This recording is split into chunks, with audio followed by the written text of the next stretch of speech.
Ito po ang aking adobong puso ng saging na may baboy. Yan.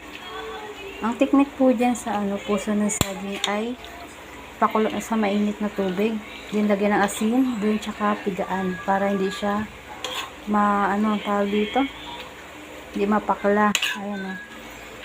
Mas masarap pag sobrang lambot.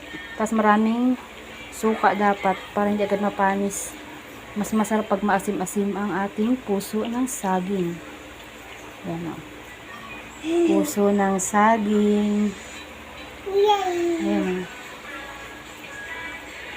Ayan, matagal ko siyang pinakulo para mas talagang malambot yung gulay.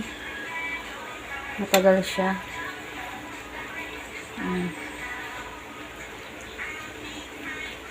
Malambot na dapat marami rin siyang paminta.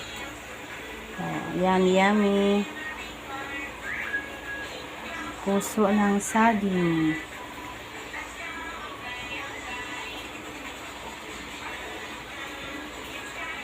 Parang sisig na din yan.